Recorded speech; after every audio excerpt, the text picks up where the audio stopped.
pagi Bapak Ibu Saudara yang terkasih di dalam nama Tuhan. Pada pagi hari ini kita mau lebih lagi bersyukur. Keadaan sedang tidak baik di luar sana, tapi kita mau lebih percaya bahwa rencana Tuhan luar biasa dalam setiap hidup kita. Waktu Tuhanlah yang luar biasa atas kehendak-kehendak dan rencananya akan baik dalam setiap hidup kita. Pagi hari ini kita mau lebih bawa hati kita mau bawa hidup kita lebih lagi pribadi lepas pribadi menghadap Tuhan, menghadap hadirat Tuhan. Sungguh Tuhan, kami bersyukur Tuhan, ini hidup kami yang begitu luar biasa Tuhan, yang Kau pegang dari hari lepas hari Tuhan, dari waktu lepas waktu Tuhan. Kami bersyukur Tuhan, kami punya Allah yang luar biasa, yang tak pernah meninggalkan kami sedikit pun Tuhan. Dan pagi hari ini Tuhan, kami mau bawa hati kami, hidup kami lebih lagi Tuhan, menyembah dan memuji nama-Mu Tuhan. Biar kami Tuhan semakin memuliakan nama-Mu Tuhan. Biar kami semakin bawa hidup kami melekat kepada-Mu Tuhan. Terima kasih Yesus, kami sungguh bersyukur Tuhan. Kita sama-sama pujikan.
sedang lembah Tuhan, kami sedang dalam situasi yang tidak mengenakan Tuhan, kami sedang dalam keadaan situasi yang sedang khawatir Tuhan, tapi kami percaya Tuhan, Engkau berkuasa memulihkan, Engkau berkuasa menyembuhkan Tuhan, Engkau berkuasa melepaskan kami semua dari keadaan ini Tuhan. Kami serahkan Tuhan hidup kami Tuhan, lebih lagi Tuhan kami percaya Tuhan, kami mau lebih lagi percaya Tuhan. Kami bawa percaya kami Tuhan ke hadapan-Mu Tuhan. Biar Kau Tuhan yang bekerja menyembuhkan. Kami percaya Kau bekerja memulihkan setiap kami Tuhan. Ini kami Tuhan. Kami percaya Tuhan Kau pegang Tuhan setiap kami. Kau pegang bangsa kami Tuhan. Kau pegang bumi ini Tuhan. Untuk menunjukkan kemuliaan-Mu yang begitu luar biasa Tuhan. Kami tahu Tuhan kasih-Mu begitu besar pada kami Tuhan. Dan kami mau menyembah dalam kudus hadirat-Mu Tuhan. Kami mau datang lebih lagi Tuhan, mau katakan kami menyembah Tuhan dalam kudus hadirat-Mu.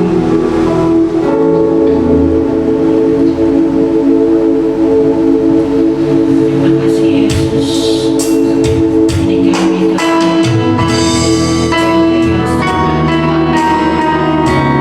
Kami letakkan percaya kami Tuhan dalam tangan-Mu yang kudus Tuhan, hadirat-Mu yang kudus Tuhan.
hari ini kami menghampiri tahta kudus. Pagi hari ini kami ingin Kau bentuk Tuhan. Kami mendengar suara-Mu menguatkan setiap kami Tuhan. Mari berkata-katalah ya Roh Kudus, nyatakan kehendak-Mu bagi kami. Kami rindu untuk senantiasa terus mendekat kepadamu. Berkati firman-Mu, nyatakan rema-Mu buat firman pagi hari ini kami renungkan, sehingga boleh menjadi kekuatan dan pedoman dalam jalan-jalan kami, menjalani hari-hari kami. Terima kasih, berbicara Roh Kudus, kami siap mendengarkannya. Di dalam satu nama Tuhan kami, Yesus Kristus, kami sudah berdoa dan mengucap syukur. Haleluya. Semoga siap diberkati firman Tuhan, katakan amin. Shalom Bapak Ibu dan saudara sekalian yang mengasihi dan dikasihi oleh Tuhan Yesus. Kembali pagi hari ini kita masih bersama dengan keluarga kita bersekutu bersama menyembah dan memuliakan Tuhan, dan terlebih kita mendengarkan firman Tuhan karena kita percaya hanya firman Tuhan saja yang boleh menjadi jawaban dan pegangan di dalam kehidupan kita. Apapun yang kita alami, saya mau tegaskan pagi hari ini, jangan lupakan firman, jangan berpegangan kepada yang lain selain kepada firman Tuhan, karena itulah kekuatan bagi setiap kita. Amin saudara, haleluya, haleluya. Pagi hari ini kita merenungkan satu firman yang berjudul kehadirannya mempesona. Kehadiran Yesus itu mempesona setiap orang, siapapun orangnya akan terpesona oleh kehadiran Yesus. Bapak Ibu dan saudara sekalian, ketika Yesus masih hidup di dunia ini, banyak orang yang terpesona kepada Yesus, banyak orang yang kagum kepada Yesus karena dia banyak melakukan perkara-perkara yang ajaib, baik lewat perkataannya maupun perbuatannya. Mengapa? Karena dia adalah Allah saudara. Dia adalah anak Allah sendiri yang turun ke atas bumi ini untuk menjamah setiap kita. Bapak Ibu dan saudara sekalian, banyak orang yang ingin disukai oleh orang lain, ya. Dan ketika dia ingin disukai oleh orang lain, modalnya apa saudara? Dia berpikir kalau disukai banyak orang itu ada satu keberuntungan. Dia berpikir kalau saya disukai banyak orang itu saya punya talent, punya bakat yang hebat. Kalau saya disukai banyak orang itu saya senang bicara, aktif gitu ya, berbakat, aktif, punya kemampuan, senang bergaul. Tapi faktanya satu penelitian dilakukan oleh University of California, semua itu nggak benar. Karena faktor yang paling menentukan orang disukai oleh orang lain itu adalah emotional quotient gitu. Emotional quotient atau EQ, yaitu bagaimana kecerdasan emosional dari seseorang ini. Kecerdasan emosional dari seseorang itu ditunjukkan oleh apa? Secara umum ditunjukkan dengan sifatnya yang tulus dan terbuka, kemudian transparan, kemudian juga mampu memahami orang lain.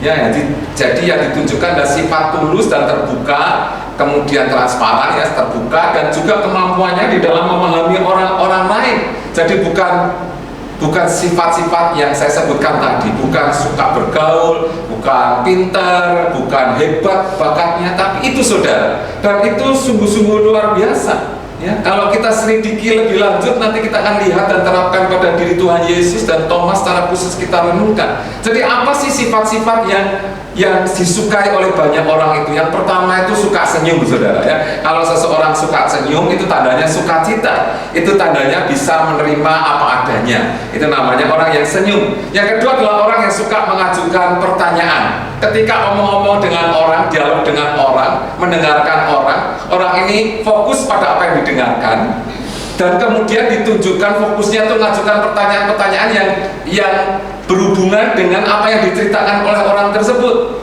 Pada umumnya kita itu cenderung ingin menasehati kalau ada orang konseling atau ada orang bercerita tentang masalahnya kepada kita. Nah, cara menghindari supaya kita nggak cepat-cepat menasehati, ajukan pertanyaan kepada masalah-masalah orang tersebut. Tapi yang ketiga tentu saja fokus, yaitu meninggalkan HP-nya, meninggalkan teleponnya. Yang keempat adalah tulus dan jujur, saudara. Tulus dan jujur itu disukai, karena tulus dan jujur itu bisa menerima orang apa adanya, apa yang dia ceritakan itu kita bisa ikut merasakan. Ya. Yang berikutnya adalah orang yang berpikiran terbuka. Berpikiran terbuka itu artinya ketika kita berhubungan dengan orang lain, tidak lebih dulu pikiran kita dipenuhi dengan prasangka. Wah, jangan-jangan orang ini begini ya, orang itu begitu ya, sifatnya begini. Jadi sudah ada prasangka, pasti nanti yang dibicarakan begini. Itu artinya sudah ada prasangka. Dan orang yang demikian ini tidak disukai, karena kelihatan dari mimik wajahnya, dari gerakan tubuhnya, kalau sudah berprasangka dengan orang yang kita ajak bicara tersebut, yang menjadi lawan bicara kita tersebut. Lalu yang terakhir apa? Memanggil seorang dengan namanya, ya, bukan hanya he gitu ya, bukan hanya koh, tapi memanggil dengan nama. Kalau memanggil dengan nama itu menyenangkan. Kenapa? Karena nama itu begitu berarti dalam kehidupan seseorang. Memanggil nama berarti mengerti bahwa dirinya itu seperti itu dengan nama itu, mengerti pribadinya juga. Bapak Ibu dan saudara sekalian, seorang motivator berkata demikian, orang-orang akan melupakan apa yang kita katakan, orang-orang akan melupakan apa yang kita lakukan, namun orang-orang tidak akan pernah melupakan bagaimana kita membuat mereka menjadi spesial. Sekali lagi, Pak, orang-orang akan melupakan apa yang kita katakan, orang-orang gampang melupakan apa yang kita lakukan, namun orang-orang tidak gampang melupakan, ya, tidak gampang melupakan saat mereka merasakan sesuatu yang spesial di dalam kehidupan mereka. Dan ini sangat penting, saudara, ya, ini penting bagaimana kita membuat spesial orang lain. Pagi hari ini kita merenungkan bagaimana Thomas, ya, salah seorang murid Tuhan Yesus itu menjumpai Yesus, dan dia merasa terpesona akan kehadiran Yesus yang tiba-tiba ada di tengah-tengah mereka.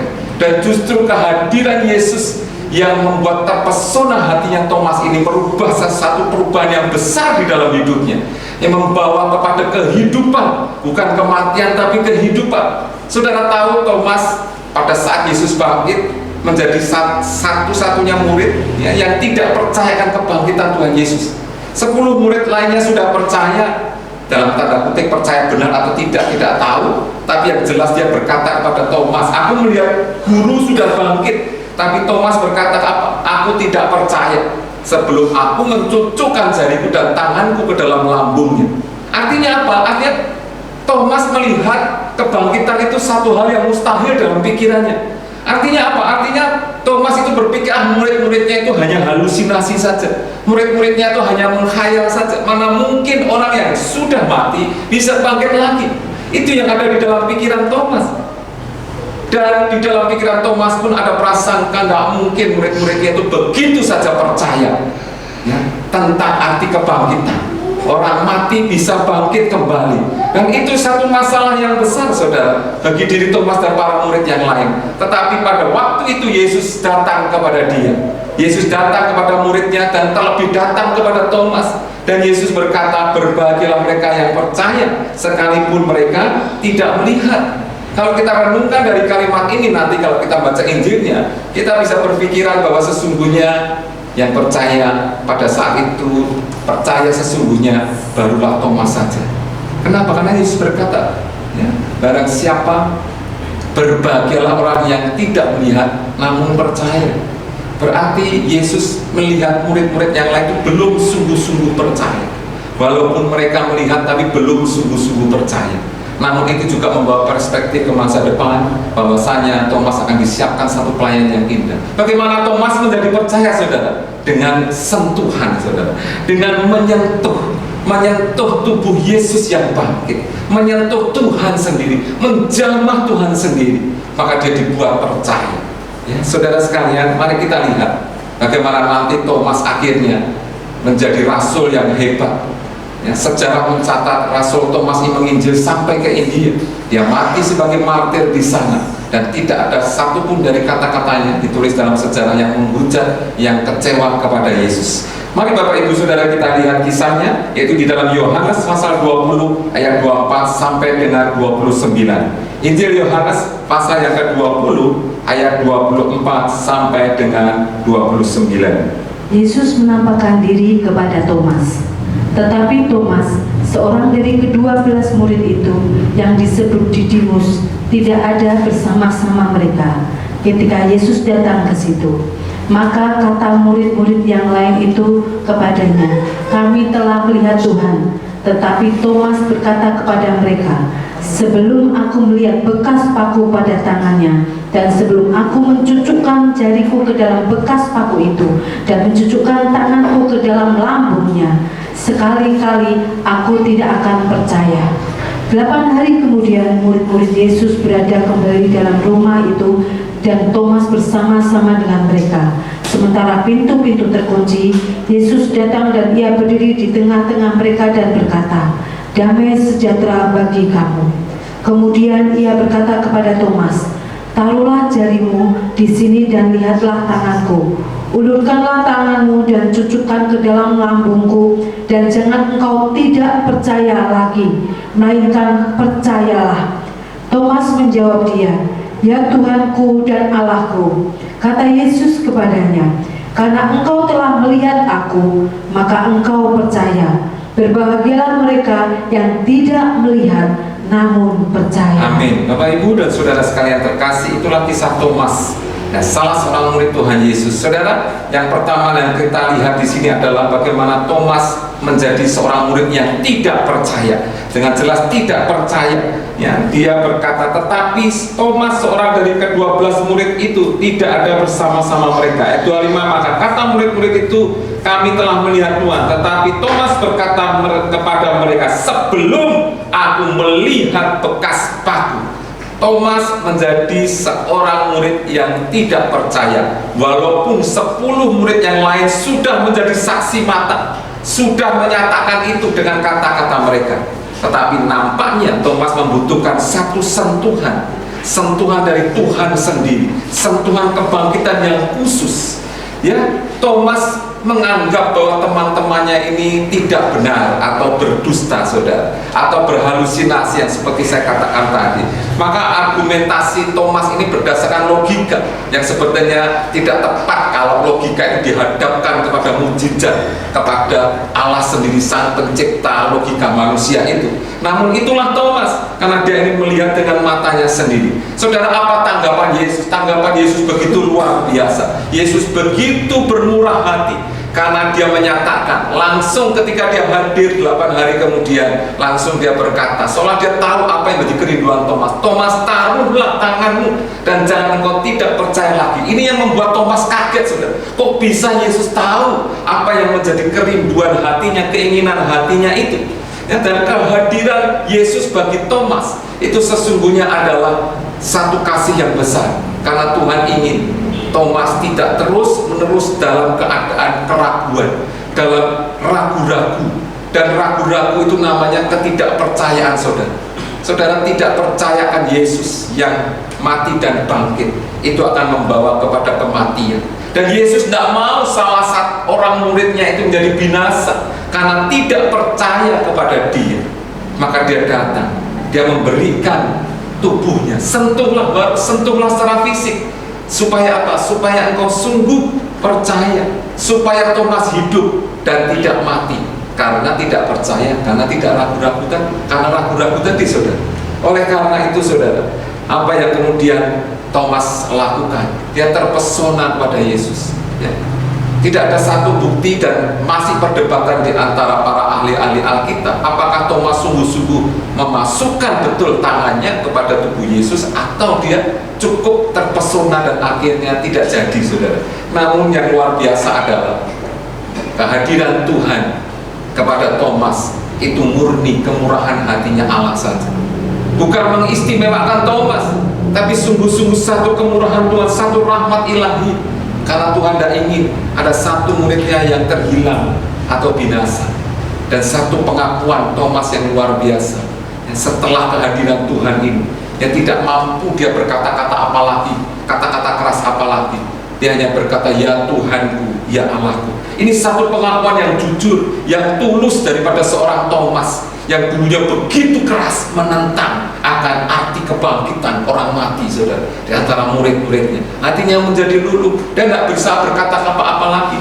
Dia Thomas orang yang tulus. Memang dulu aku tidak ngerti, memang dulu aku sulit menerima. Tapi ketika Yesus hadir dan sungguh-sungguh Thomas bisa melihat dengan matanya, hatinya hancur di hadapan Tuhan. Dan hanya 2 kalimat ini, Tuhanku dan Allahku saja, yang bisa diucapkan. Tetapi 2 ucapan ini, 2 sebutan nama Tuhan ini menunjukkan satu lompatan iman yang luar biasa. lompatan iman dari seorang Thomas yang dulunya ragu-ragu, yang dulunya tidak percaya, yang dulunya skeptis, yang dulunya terlalu logis, terlalu memakai akalnya, lalu memakai pikirannya, menjadi seorang rasul yang luar biasa, yang tidak pernah lagi hitung-hitungan akan resiko-resiko yang harus dihadapi. Thomas menjadi rasul yang sangat militan, saudara. Itu yang mengubah kehidupannya, saudara. Yang sederhana, yaitu kehadiran Yesus saja. Dan setelah itu tidak pernah Injil mencatat Thomas itu ragu-ragu lagi, saudara. Petrus masih ragu-ragu lagi. Kalau saudara membaca, dia kembali lagi kepada profesinya yang lama itu sebagai nelayan. Tapi Thomas yang pertama kali melihat dan mengingatkan Petrus, itu Tuhan. Haleluya. Dan inilah yang luar biasa, saudara. Yang luar biasa, sentuhan Tuhan mengubahkan kehidupannya, kehadirannya yang sungguh memesona dia, membawa perubahan hidup yang nyata dari Thomas ini sampai pada akhir hidupnya, membawa dampak yang luas. Bapak, Ibu, dan saudara sekalian terkasih, tentu saja kita semua rindu, kita mau menjadi seperti Thomas. Amin, saudara. Kita mau mengalami dampak yang besar dari kehadiran Tuhan yang bangkit. Yang dengan kebangkitan Tuhan, kita mau dijadikan umat yang memiliki dampak, memiliki kuasa yang besar di tengah-tengah dunia ini, bisa membawa Kristus, membawa Tuhan sendiri yang bangkit di tengah-tengah pekerjaan kita, di tengah-tengah masyarakat kita. Dan kita semua rindu supaya kebangkitan Tuhan tetap selamanya mempesona setiap kita. Apapun keadaan kita, baik ada di tengah-tengah krisis, ada di tengah-tengah masalah, persoalan, terutama COVID-19 pada akhir-akhir ini, biarlah kehadiran Tuhan tetap mempesona setiap kita semua, Anda dan saya. Supaya apa, saudara? Supaya kita tetap melekat kepada Yesus. Bagaimana? Supaya kehadiran Yesus tetap mempesona setiap kita. Yang pertama adalah kita perlu percaya sepenuhnya kepada firman Tuhan. Percaya sepenuhnya kepada firman Tuhan, artinya tidak setengah-setengah. Ya, artinya tidak setengah-setengah dalam mempercayai firman. Kita berani berkata ya dan amin atas setiap firman. Jadilah orang-orang percaya, mudah percaya. Kenapa, saudara? Kalau kita menjadi orang yang mudah percaya, maka akan menghilangkan kesombongan kita, ya. Karena ketidakpercayaan itu menghasilkan satu kesombongan, dan kepercayaan menghasilkan satu kepercayaan, menghasilkan satu kerendahan hati dari seseorang tersebut. Bapak, Ibu, dan saudara sekalian, ketika kita sungguh-sungguh merenungkan firman, buktinya kita akan menjadi saksi mata. Kita gampang bercerita tentang kasihnya Tuhan dalam hidup kita. Bagaimana itu, saudara, merenungkan firman dengan sungguh-sungguh? Kita harus membaca, meneliti, dan menggali firman dengan penuh, saudara, dan merenungkannya sampai mendapatkan rema dari firman tersebut, saudara. Bagaimana itu caranya? Caranya, mari ketika kita membaca firman Tuhan, jadikan diri kita salah satu tokoh di dalam kisah tersebut. Misalkan tadi kita merenungkan tentang kisah Thomas, mari jadikan diri kita sebagai Thomas, gitu. Dan kemudian kita bertanya kepada diri kita dan bertanya kepada Tuhan, kenapa ya kok aku jadi seperti Thomas? Masih adakah sifat-sifat Thomas di dalam diriku? Maka dengan demikian kita akan bisa mendapatkan makna teologis, istilahnya makna iman dari peristiwa Thomas ini. Mari Bapak Ibu, kita jadikan firman Tuhan ketika kita merenungkan firman, bukan menjadi firman yang masa lampau. Wah, ini kan firman pada 2000 tahun yang lalu. Yesus sekarang sudah tahun yang kesekian, sudah nggak ada lagi peristiwa Thomas, nggak ada lagi mujizat bahkan. Wah, itu salah, saudara. Peristiwa Yesus masih tetap aktual sampai dia datang kedua kalinya nanti. Itulah caranya kita membaca, merenungkan, menghayati firman dengan sungguh-sungguh. Kita masuk dalam kisah itu dan kita bertanya, kenapa saya ada di sini? Apa masalah saya? Apa kelemahan saya? Apa kekurangan saya? Dan saya sama dengan tokoh yang diceritakan dalam tokoh Alkitab di sini. Maka kita akan sungguh-sungguh mendapatkan suara Tuhan dan kekuatan daripada Tuhan. Haleluya. Yang kedua, bagaimana supaya kehadiran Yesus itu tetap mempesona dalam hidup kita. Mari kita bersikap tulus dan jujur di hadapan Tuhan. Tulus dan jujur seperti Thomas, saudara. Thomas apa adanya. Memang aku belum bisa terima, memang aku belum bisa mengerti tentang makna kebangkitan. Mana mungkin orang mati bisa bangkit. Dia terus terang di hadapan Tuhan, di hadapan teman-temannya dia juga berkata demikian. Memang Tuhan, aku belum bisa terima. Dan itu menjadi lebih baik, saudara, daripada pura-pura, daripada tutup-tutupi tapi hatinya masih belum bisa menerima. Thomas ini blokosuto apa adanya, saudara. Dan itu membuat Yesus cepat-cepat jawab apa yang menjadi kerinduan Thomas. Haleluya. Mari kita terbuka dan tulus kepada Tuhan, ya, kepada Tuhan sendiri. Sekarang Tuhan di mana, saudara? Tuhan menyatakan di dalam gerejanya. Tuhan menyatakan dalam kumpulan orang-orang percaya. Mari kita jujur dan tulus kepada gerejanya. Ya, mari kita melayani Tuhan dengan melayani gerejanya. Dan itu adalah bentuk yang nyata kita tulus dan jujur, ya, kepada Tuhan saat ini. Mari kita mengasihi gereja Tuhan sebagai perwujudan tubuh Kristus, karena di dalam gerejanya Tuhan itu dimuliakan dan diagungkan. Di dalam gerejanya Tuhan hadir dan menyatakan kuasa dan mujizatnya. Lewat gerejanya Tuhan mengutus setiap orang-orang percaya untuk menjadi saksi-saksinya di tengah-tengah dunia ini. Mari tetap terhubung dengan Tuhan lewat gerejanya, saudara, lewat tubuhnya yang ada di dunia ini saat ini. Kenapa? Karena Tuhan berjanji akan terus-menerus menyempurnakan tubuhnya menjadi semakin sempurna dan semakin berkenan kepada Dia. Amin, saudara. Haleluya, haleluya. Dan ini yang dirindukan, saudara.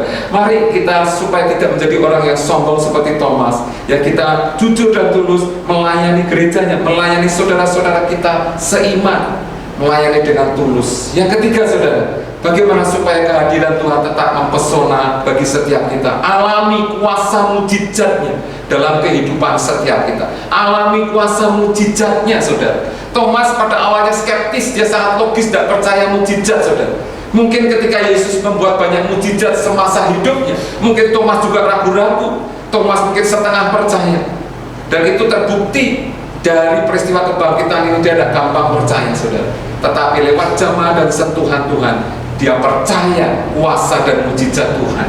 Bagaimana kita percaya kuasa dan mujizat Tuhan? Yang paling gampang adalah dengan memperkatakan firman, saudara. Memperkatakan firman. Bagaimana memperkatakan firman? Mari kita katakan bagaimana gelar-gelar dari Tuhan Yesus sendiri, sebutan-sebutan Allah ini, karena Allah memberikan sebutan yang untuk memperkuat setiap kita. Mari kita katakan Tuhan itu Raja, Yesus itu Allah kita, Yesus itu Immanuel, Allah yang beserta dengan kita. Yesus adalah Allah yang diurapi, Yesus adalah juru selamat kita, Yesus adalah Mesias. Mari di tengah-tengah penderitaan kita, di tengah-tengah kekecewaan, di tengah-tengah kelesuan kita, kita katakan Allah itu gunung batuku, Yesus gunung batuku, yang ada kekuatan, tempat persembunyianku.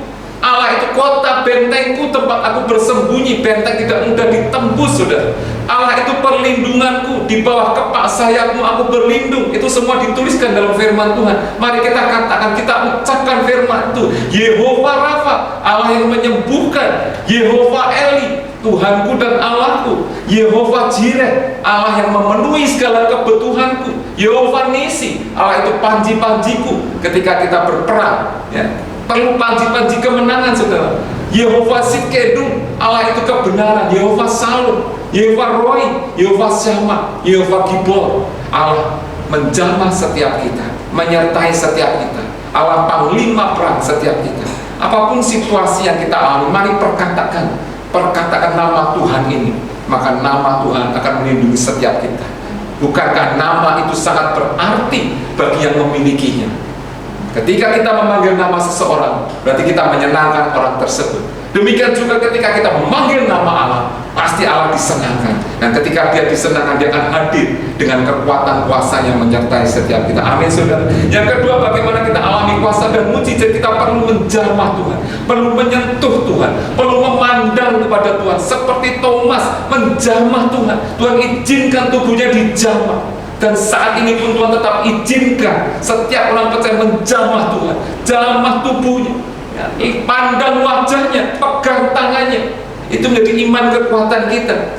Dan ketika kita sungguh-sungguh, ya, menjamah Tuhan, memegang Tuhan, memegang tangan Tuhan, memandang sungguh-sungguh matanya, Dia sungguh-sungguh Allah yang hidup, dan Dia hadir di tengah-tengah kita, sungguh-sungguh nyata. Bahkan Dia sanggup berkata-kata, memberi jawaban bagi setiap kita. Amin, saudara. Oleh karena itu, mari kita nyatakan ini sungguh-sungguh dalam kehidupan kita. Di dalam gerejanya, kita bisa mengalami Tuhan, kita merayakan Tuhan, dan kita nyatakan dalam hidup kita sehari-hari, dalam doa-doa kita. Kita pandang wajah Yesus, kita jamah Tuhan. Ketika kita sakit, kita pegang tubuhnya, bilur-bilurnya akan menyembuhkan setiap kita. Seperti Thomas pada waktu itu, ketika dia diminta Tuhan, lihat tubuhku, pandang wajahku, peganglah tubuhku ini.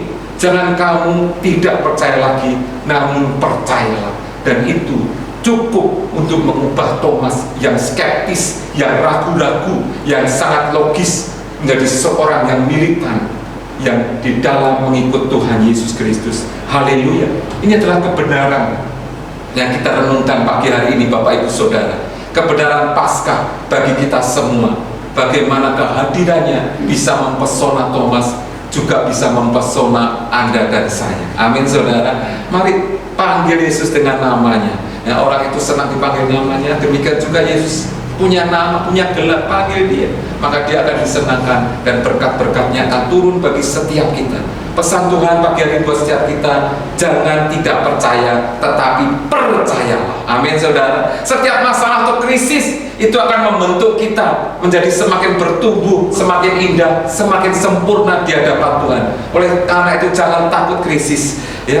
Walaupun ada krisis, tetapi ketika kita tetap ada dalam gerejanya, Tuhan akan menjamah. Thomas krisis kepercayaan, tetapi dia tidak tinggalkan persekutuan dengan murid-muridnya. Oleh karena itu dia tetap tertolong. Bedanya dengan Yudas tidak tertolong karena Yudas lari dari persekutuan murid-murid Tuhan, meninggalkan sendiri. Thomas masih tetap di antara mereka, tubuh Kristus, walaupun dia tidak percaya, tapi Tuhan sanggup mengubahkan segala sesuatunya. Anda dan saya memiliki firman Tuhan, wahyu Allah ini yang ada di tangan kita masing-masing. Alkitab ini mari nyatakan, ini berisi penuh dengan janji-janji Tuhan, supaya kita tetap percaya bahwa Dia Allah yang hidup. Haleluya, haleluya. Mari kita mau datang kepada Tuhan. Yang pemain mengatakan, kita akan sama-sama kata, saat ku lemah, kau angkat hidupku. Saat kau jatuh, kau topang tanganku. Kau penolongku yang setia, ku percaya padamu. Juru selamatku, tempat pengharapanku. Terima kasih Tuhan buat firman-Mu pagi hari ini Tuhan. Angkat jamah kami terus Tuhan, supaya kami sungguh-sungguh percaya. Kami nyatakan kami saat ini lemah Tuhan, kami saat ini tidak mampu Tuhan, dan kami percaya Kau akan mengangkat kami, menolong kami Tuhan. Terima kasih Tuhan Yesus.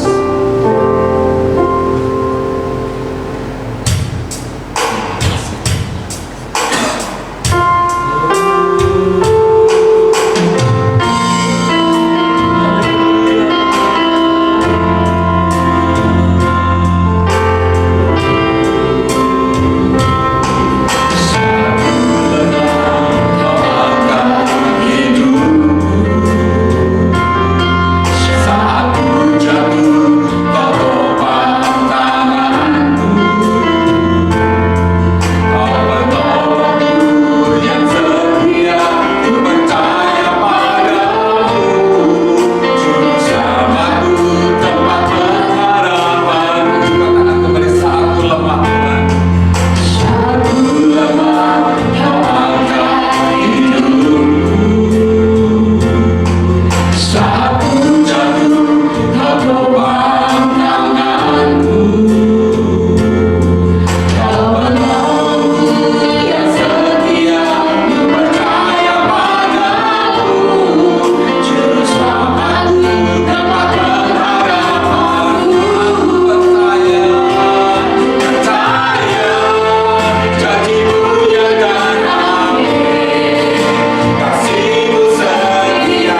berjanji Tuhan, kami mau terus hari-hari kami isi dengan keterpesonaan akan kehadiran-Mu Tuhan. Karena Kau tetap nyata di tengah-tengah kami, Kau hadir di tengah-tengah kami Tuhan. Ajar kami terus menghayati kehadiran-Mu yang dahsyat dan ajaib itu Tuhan, yang memulihkan dan menyembuhkan setiap kami, supaya iman kami terus bertumbuh dalam Engkau dan tidak menjadi sia-sia iman percaya kami kepada-Mu Tuhan. Terima kasih Tuhan, nyatakan firman bagi setiap kami Tuhan. Roh Kudus yang bekerja, jadikan firman ini menjadi rema yang hidup dan tumbuh dalam hidup kami. Terima kasih Tuhan, kami siap menjadi alat-Mu Tuhan. Kami siap menjadi saksi-Mu di tengah-tengah dunia ini Tuhan. Kami tidak takut, tidak gentar Tuhan, karena Engkau Allah Panglima kami Tuhan. Engkau Yehova Kibor yang menjadi di depan kami, yang berperang bagi kami Tuhan. Terima kasih Tuhan Yesus. Terima kasih Allah Roh Kudus. Terima kasih Tuhan. Ini firman-Mu Tuhan, ini kerinduan kami. Kami naikkan di hadapan-Mu di dalam satu nama, Tuhan kami Yesus Kristus, Allah kami yang hidup. Haleluya. Semoga diberkati firman Tuhan, katakan amin. Bapak Ibu dan Saudara sekalian, terima kasih sudah memuji dan memuliakan nama Tuhan, sudah menyembah Tuhan, dan sudah mendengarkan firman Tuhan. Saya percaya, kami semua percaya, Anda sungguh-sungguh dalam mengiring Tuhan, Anda sungguh-sungguh dalam beribadah pada minggu tanggal 19 April ini bersama dengan keluarga. Terus kita rasakan kehadiran dan kasih Tuhan, dan kita terus percaya ada maksud-maksud Tuhan yang lebih indah lagi yang kita nyatakan bagi gerejanya, khususnya di GBT Kaungalian ini. Mari terus satukan hati, walaupun kita terpisah oleh jarak, tetapi ada satu yang menyatukan, yaitu iman percaya kita dan harapan kita, yaitu saat kita bertumbuh bersama di dalam gerejanya di GBT Kaungalian ini, maka kita pun tidak akan terpisahkan oleh jarak, oleh waktu saudara. Kita akan terus berjuang karena Tuhan bersama dengan kita. Maka Dia akan memberi yang terbaik, memberi gereja yang permanen bagi setiap kita. Mari terus berdoa saudara, buat pokok-pokok doa kita dan kerinduan setiap kita. Mari Bapak Ibu dan Saudara sekalian terkasih, saya ajak semua kita berdoa bersama-sama. Mari kita tundukkan kepala kita dan kita berdoa. Mari kita berdoa buat pemerintah Indonesia saat ini di dalam nama Yesus. Mari kita berdoa buat presiden dan para pembantunya, dan juga orang-orang yang berjuang di garda depan, yaitu para medis, para dokter, para perawat, dan bidang-bidang pengobatan Tuhan. Mari berdoa bagi setiap mereka, biar perkenanan Tuhan turun buat setiap mereka. Bagi presiden dan para pembantunya, berikan hikmat marifat-Mu Tuhan, sehingga senantiasa apa yang menjadi keputusan mereka adalah keputusan Tuhan sendiri. Itulah yang terbaik bagi bangsa ini Tuhan. Dan kami percaya kalau Tuhan memegang tangan para pemimpin kami, maka Tuhan pun akan memberikan sesuatu yang indah bagi seluruh rakyat Indonesia dipimpinnya ini Tuhan. Di dalam nama Yesus, mari Engkau menjamah segenap lapisan masyarakat Indonesia ini Tuhan, untuk boleh tunduk dan taat kepada apapun peraturan yang dikeluarkan pemerintah. Karena kami semua menyadari, biarkan semua masyarakat menyadari bahwa apa yang diputuskan pemerintah yang terbaik bagi bangsa dan negara ini. Di dalam nama Yesus, Tuhan menjamah setiap hati mereka Tuhan, untuk stay at home saja, stay di rumah Tuhan, tinggal di rumah saja Tuhan.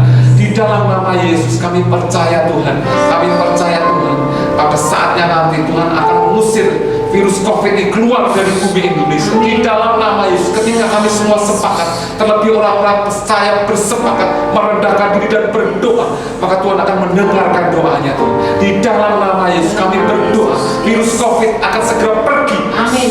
Pergi dari bumi Indonesia ini. Di dalam nama Yesus, di dalam nama Yesus, Tuhan memberi kekuatan penghiburan, mencukupkan apa yang dibutuhkan oleh para medis Tuhan. Beri kekuatan bagi setiap mereka Tuhan, beri penghiburan bagi setiap mereka yang hari-hari bahkan 24 jam mereka harus bekerja di rumah sakit melayani pasien-pasien yang ada Tuhan. Jamah setiap mereka Tuhan, di dalam nama Yesus. Terima kasih Tuhan Yesus, terima kasih. Kami berdoa untuk masyarakat Indonesia biar tetap tenang Tuhan, tetap tenang dan terus merendahkan diri di hadapan-Mu, supaya segera badai ini pergi dari bumi Indonesia ini Tuhan. Jamah perekonomian Indonesia Tuhan, supaya tetap stabil Tuhan, tidak terjadi gelombang-gelombang Tuhan, terjadi perbedaan-perbedaan yang semakin nyata Tuhan, tapi Tuhan yang akan menjaganya dengan baik Tuhan, menjaganya dengan baik, tidak terjadi ras, tidak terjadi gejolak-gejolak yang besar Tuhan.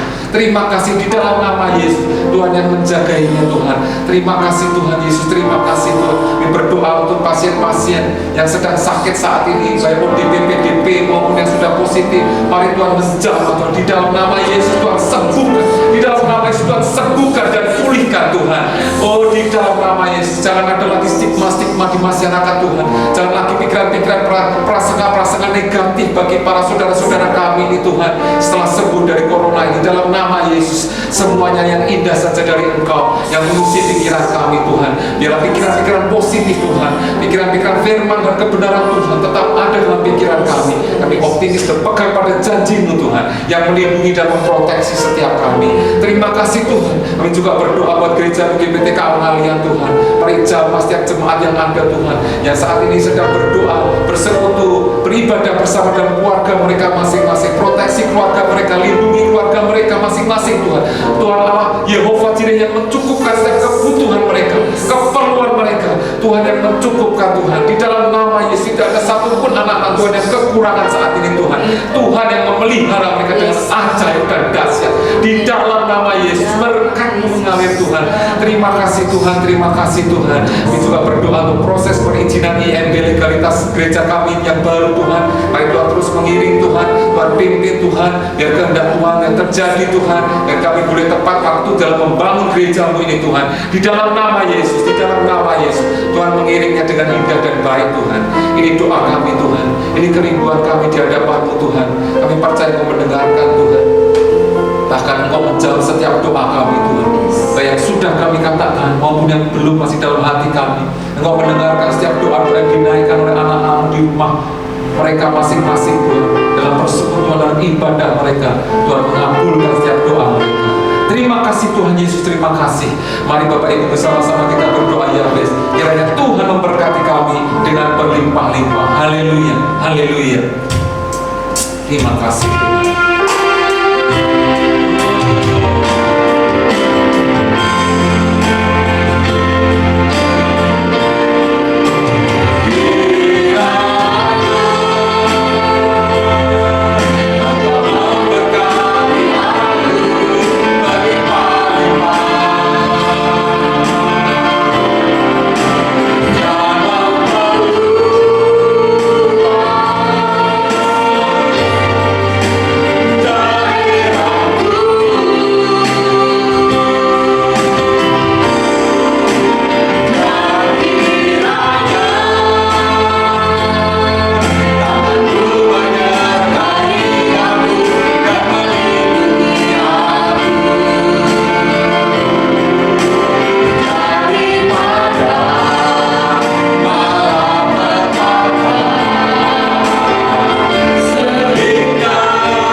Ibadah kita pada pagi hari ini, mari kita ratakan tangan kita dan kita terima berkat daripada Tuhan. Jemaat Tuhan pulanglah dan terimalah berkat dari Allah Bapa, kasih karunia dari Tuhan Yesus Kristus, dan penyertaan oleh kuasa Allah Roh Kudus. Tuhan memberkati engkau dan melindungi engkau. Tuhan menyinari engkau dengan wajahnya dan memberikan engkau kasih karunia. Tuhan menghadapkan wajahnya kepadamu dan memberi engkau damai sejahtera. Mulai dari sekarang sampai Maranatha, Tuhan Yesus datang kedua kalinya. Mari kita terima berkat dari kerajaan surga di dalam nama Bapa, Anak, dan Roh Kudus, yaitu di dalam nama Tuhan Yesus Kristus. Haleluya. Semua terima berkat, katakan